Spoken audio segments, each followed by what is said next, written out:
بسم اللہ الرحمن الرحیم۔ ناظرین، اسلامی تعلیمات کے مطابق کائنات کی ہر چھوٹی یا بڑی چیز ایک مخصوص وقت تک کے لیے، ایک مخصوص مدت کے لیے اللہ تعالیٰ کے خاص حکم اور ایک حکمت کے تحت جو ہے اپنے خاص جو ڈیوریشن ہے اس تک کے لیے اپنا جو ہے وہ کام کر رہی ہے۔ اللہ تعالیٰ نے زندگی اور موت کا جو فلسفہ ہے اس کو بیان کرتے ہوئے قرآن پاک کے اندر فرمایا، الذی خلق الموت والحیات لیبلوکم ایکم احسن عملا وہو العزیز الغفور۔ وہ جس نے موت اور حیات کو پیدا کیا تاکہ تمہیں آزمائے کہ تم میں سے اچھے عمل کون کرتا ہے، وہو العزیز الغفور، اور وہی بخشنے والا، رحم کرنے والا ہے۔ ایک اور جگہ قرآن پاک کے اندر اللہ تعالیٰ نے موت کو جو ہے وہ اجل سے تعبیر فرمایا۔ اللہ تعالیٰ کا ارشاد ہے، وَلِكُلِّ أُمَّةٍ اجل۔ جو موت ہے اس کو اجل سے تعبیر کرتے ہوئے فرمایا، اجل اس چیز کو کہتے ہیں کہ جس کا ایک مخصوص وقت ہو، ایک خاص اس کی کیا کہہ رہے لمٹ ہو، کہ نہ وہ اس چیز سے جو اپنا اس کا مقررہ وقت ہے اس سے پہلے آ سکتی ہے اور نہ اپنے مقررہ وقت کے بعد آ سکتی ہے۔ ریسنٹلی ہونے والے اگر آپ واقعات کو دیکھ لیں، جیسا کہ یونان کشتی حادثہ کا جو شکار افراد ہوئے، ان لوگوں کے وہم اور گمان میں بھی نہیں تھا کہ وہ اپنے آپ کو جو ہے وہ موت کی طرف جو ہے وہ دھکیلیں۔ انہوں نے اپنے مائنڈ کے اندر بڑی چیزیں جو ہے وہ سیٹ کی ہوں گی کہ وہاں جا کے وہ کام کریں گے، جاب کریں گے۔ اسی طرح ٹائٹینک کا ہونے والا حادثہ دیکھ لیں، یا ٹائٹینک کا ملبہ دیکھنے کے لیے جانے والے جو افراد تھے، آپ ان کو دیکھ لیں، ان کی زندگی کے اندر، ان کے وہم اور گمان کے اندر بھی یہ بات نہیں ہوگی کہ وہ پیسے دے کے اپنی موت جو ہے وہ خرید رہے ہیں، کیونکہ وَلِكُلِّ أُمَّةٍ اجل، جو موت کا وقت ہے وہ مقرر ہے اور جگہ بھی مقرر ہے، متعین ہے، نہ تو وہ اس سے پہلے آ سکتی ہے اور نہ وہ اس کے بعد آ سکتی ہے۔ اور ایک اور بات، موت ایک ایسی اٹل حقیقت اور ایسا سچ ہے جس کو دنیا کے اندر کوئی بھی انکار کرنے والا نہیں۔ دنیا کے اندر اگر آپ لوگ دیکھیں تو بہت سے لوگ ایسے ہوں گے جو نماز کا انکار کرنے والے ہیں، زکوٰۃ کا انکار کرنے والے ہیں، روزے کا انکار کرنے والے ہیں، حج کا انکار کرنے والے ہیں، یا اسلام کے دوسرے ارکان کا انکار کرنے والے ہیں۔ ایون کہ دنیا کے اندر ایسے لوگ بھی موجود ہیں جو اللہ تعالیٰ کی ذات کا بھی انکار کرتے ہیں، جس کو ہم لوگ دہریہ جو ہے وہ کہہ کر پکارتے ہیں یا بلاتے ہیں۔ لیکن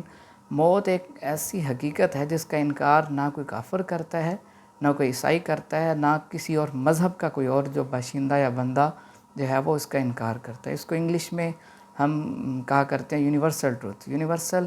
ٹروتھ اس حقائق کو بولتے ہیں، عالمگیر سچائی جس کو اردو میں بولتے ہیں، کہ جس کے اندر ذرہ برابر بھی شک نہیں۔ مثال کے طور پر ہم کہتے ہیں کہ سورج جو ہے وہ مشرق سے طلوع ہوتا ہے اور مغرب میں غروب ہوتا ہے، تو یہ وہ ایسا عالمگیر سچ ہے، یونیورسل ٹروتھ ہے، کہ دنیا کا ہر بندہ اس کو جو ہے وہ ایڈمٹ کرے گا، اس کا انکار نہیں کرے گا۔ موت بالکل برحق ہے، بالکل ایسے ہی جو ہے وہ جو ہے اس کی حقیقت ہے اور سچ اور اٹل ہے۔ اسی طرح مرنے سے پہلے ہمیں کوشش کرنی چاہیے کہ موت کی جو ہے وہ تیاری کریں۔ قرآن پاک کے اندر سورہ آخری پارے کے اندر اللہ تعالیٰ فرماتے ہیں، فَمَن يَعْمَلْ مِثْقَالَ ذَرَّةٍ خَيْرًا يَرَهُ وَمَن يَعْمَلْ مِثْقَالَ ذَرَّةٍ شَرًّا يَرَهُ۔ جس بندے نے دنیا کے اندر ذرہ برابر بھی خیر کی ہوگی، اس کو اس کا بدلہ آخرت کے دن دیا جائے گا، اور جس نے ذرہ برابر بھی شر کیا ہوگا یا برائی کی ہوگی، اس کو اس کا جو ہے وہ الٹیمیٹ ملے گا۔ سو کوشش کرنی چاہیے ہمیں جو ہے مرنے سے پہلے جو ہے وہ موت کی جو ہے وہ تیاری کرنی چاہیے، اور آخرت کے اندر جو یوز ہونے والی جو کرنسی ہے اس کا جو ہے وہ اس کو جو ہے وہ ہمیں کیا کرنا چاہیے، کلیکٹ کرنا چاہیے، اس کو جمع کرنا چاہیے۔ ایک بڑی سادہ سی مثال ہے، ہماری زندگی جو ہے وہ ایک خلیے سے بنی ہے جس کو ہم سیل بولتے ہیں، اور سیل جو ہے اس کے اندر بھی ایک انرجی ہوتی ہے جس کو ہم اے ٹی پی بولتے ہیں، ایڈینوسین ٹرائی فاسفیٹ کے نام سے سائنس کے اندر اس ٹرم کو جو ہے ہم یوز کرتے ہیں۔ اب سیل کے اندر بھی جو انرجی ہوتی ہے اس کی بھی ایک کرنسی ہوتی ہے، یعنی اس کا نام اے ٹی پی ہے، یعنی سیل جو کرنسی یوز کرتا ہے وہ اے ٹی پی کے نام سے یوز کرتا ہے۔ جیسے کہ ہم سعودیہ میں جائیں وہاں پہ ریال یوز ہوتا ہے، اسی طرح باقی ممالک کے اندر، پاکستان کے اندر روپیہ ہے، تو جو آخرت کی جو کرنسی ہے وہ اعمال ہیں۔ سو ہمیں کوشش کرنی چاہیے اپنی زندگی کے اندر جو اعمال ہیں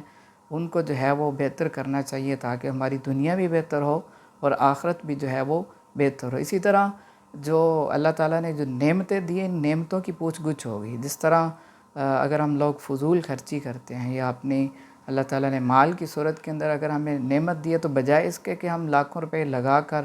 ایک آب دوز کا ملبہ دیکھنے کے لیے چلے جائیں، اس کو اچھی طرح یوٹیلائز کرنا چاہیے، اچھی طرح اچھی جگہ پر استعمال کرنا چاہیے، کیونکہ قیامت کے دن اللہ تعالیٰ نے جو نعمتیں دی ہیں ان نعمتوں کا جو ہے وہ سوال بھی کیا جائے گا۔ ان میں سے ایک سوال یہ بھی ہوگا کہ کہاں سے پیسہ کمایا، کہاں سے مال کمایا اور کس جگہ پر خرچ کیا۔ ہمیں کوشش کرنی چاہیے بجائے اس کے کہ لغویات کے اندر، فضول کاموں کے اندر اپنا پیسہ جو ہے وہ خرچ کریں، بلکہ ہمیں کوشش کرنی چاہیے صحیح جگہ پر اس کا استعمال کریں، اور مرنے سے پہلے جو ہے وہ موت کی جو ہے وہ تیاری کریں۔ اللہ تعالیٰ عمل کی توفیق نصیب فرمائے۔